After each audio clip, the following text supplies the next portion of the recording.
വടകരയിൽ വാഹനത്തിൽ തട്ടിയത് സംസാരിച്ചു തീർക്കാൻ ശ്രമിച്ച യുവാവിനെയും കുടുംബത്തെയും സംഘം ചേർന്ന് മർദ്ദിച്ചതായി പരാതി. പരിക്കേറ്റവരെ ചികിത്സയ്ക്കായി എത്തിച്ച ആശുപത്രി പരിസരത്തെത്തിയും സംഘം ഭീഷണിപ്പെടുത്തുകയും പ്രശ്നമുണ്ടാക്കാൻ ശ്രമിച്ചെന്നുമാണ് പരാതി.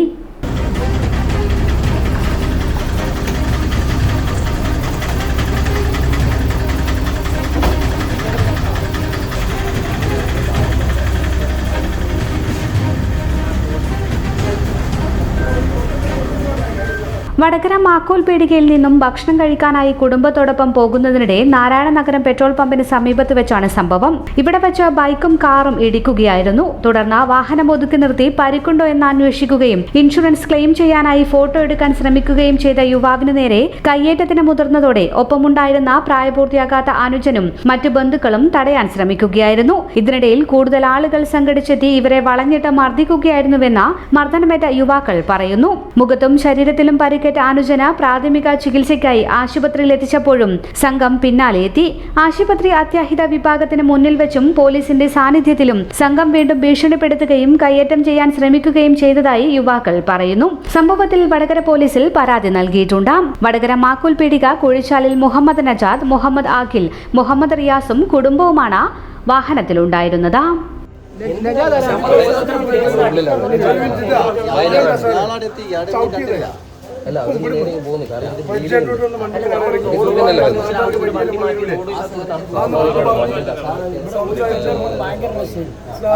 നമ്മൾ ഏകദേശം പച്ചക്കറി മുക്കില്ലേ അതിൻ്റെ അടുത്ത് എത്തിയ സമയത്ത് പിന്നെ എന്താ വെച്ചാൽ ഒരാൾ വട്ടം കയറിയപ്പോൾ അയാൾ തട്ടണ്ടെന്ന് വെച്ചിട്ട് വണ്ടി സ്റ്റോപ്പ് ചെയ്തതാണ് റോഡിൽ. അപ്പോൾ എന്തെന്ന് വെച്ച് കഴിഞ്ഞാൽ ഒരു ചങ്ങായി പമ്പിന്ന് വെള്ളം അതായത് എണ്ണ അടിച്ചിട്ട് ഇറങ്ങുന്നതാന്ന് തോന്നുന്നത്. അവൻ നോക്കാണ്ട് എങ്ങോട്ടേക്കും നോക്കിയിട്ട് ബാക്കോട്ട് നോക്കിയിട്ട് നേരെ വന്ന് വണ്ടിയിലേക്ക് വണ്ടിയിൽ തട്ടിയപ്പോൾ നമ്മളെന്ന് വെച്ചാൽ വണ്ടി സൈഡാക്കി. അപ്പോൾ മൂപ്പരപ്പം എന്താണെന്ന് വെച്ചാൽ ആ സമയം മുതൽ ചൂടാവാണ്. ഇങ്ങോട്ട് മേത്തൊക്കെ തള്ളിയിട്ട് പറയാം. അപ്പോൾ ഞാൻ പറഞ്ഞു, നിങ്ങൾ മേത്ത് കൈവെക്കേണ്ട ഒരു കാര്യമില്ല, റോഡാണ്, ആക്സിഡൻറ്റ് സാധാരണയാണ്, നിങ്ങൾക്കൊന്നും പറ്റിക്കില്ല, എനിക്കൊന്നും പറ്റില്ല, നമുക്ക് ഇൻഷുറൻസ് ക്ലെയിം ചെയ്യാം, എന്ത് ഡാമേജ് ആയാലും ക്ലെയിം ചെയ്യാന്നുള്ള രീതിയിൽ.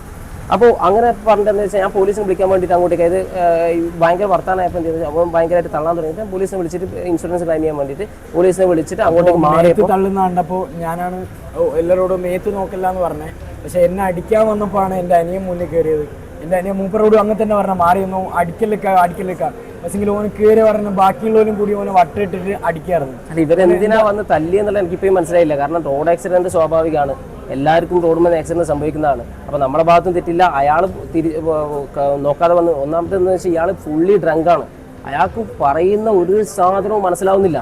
അതായത് മനുഷ്യന്മാർക്ക് ഒരു സാധനം പറഞ്ഞു നമ്മൾ ഒരു കാര്യം പറഞ്ഞു കൊടുത്താൽ മനസ്സിലാവട്ടെ. ഞാൻ പറഞ്ഞ ഒരു ഫോട്ടോ എടുത്തിട്ട് ഇത് ക്ലെയിം ചെയ്യാൻ നോർമൽ പ്രൊസീജിയർ, ഇയാൾക്ക് ഇതൊന്നും മനസ്സിലാവുന്നില്ല. അയാൾ ഫുള്ളി ഡ്രങ്കാണ്. അപ്പോൾ എന്താണെന്ന് വെച്ച് കഴിഞ്ഞാൽ നമുക്ക് എന്ത് ചെയ്യാം, ഇയാളോട് പിന്നെ ഒന്നും പറഞ്ഞിട്ട് കാര്യമില്ല എന്നുള്ള മനസ്സിലായി. കാരണം ഭയങ്കര ചൂടാവുകയാണ്, കുഞ്ഞുങ്ങളാണ് നമ്മുടെ കൂടെ ഉള്ളത്, കുഞ്ഞുങ്ങളെയൊക്കെയാണ് ഇയാൾ എന്ത് ചെയ്യുന്നത് തള്ളുന്നത്. അപ്പോൾ എന്തെന്ന് വെച്ച് കഴിഞ്ഞാൽ ഞാൻ നേരെ പോലീസിനെ വിളിച്ചിട്ട് പോലീസിനോട് സംസാരിച്ചുകൊണ്ടിരിക്കുന്നുണ്ട് ഒരു കൂട്ടം ആൾക്കാർ വന്നിട്ട് ഇവരെ തല്ലുന്നു.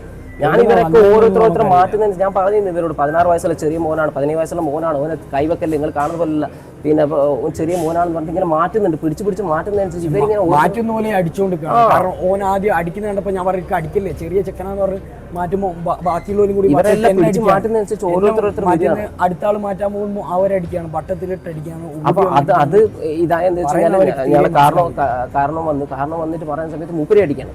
എന്താ വെച്ചാൽ ഇവർക്ക് നിൽക്കുന്ന ഒരാൾക്ക് ഒരു ബോധമില്ല. അങ്ങനെ എന്താ വെച്ചാൽ നമ്മൾ അത് കഴിഞ്ഞ് എന്താ വെച്ചാൽ അവിടുന്ന് അവരെന്താ വെച്ചാൽ ആരൊക്കെ പിടിച്ചോണ്ടേ എന്താ വെച്ചാൽ നമ്മൾ നേരെ ചെറുവിന്റെ നല്ല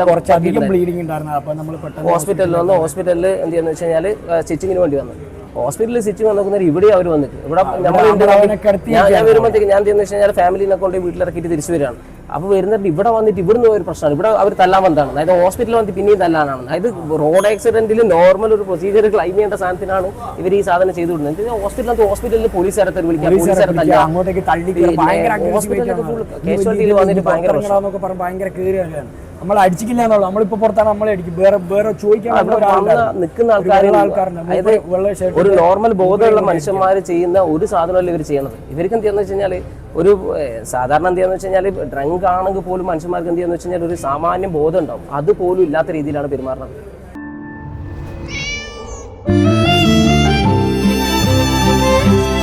എന്റെ ഇഷ്ടങ്ങൾ എന്റെ ഫാമിലിക്ക് അറിയാം. Family wedding centre.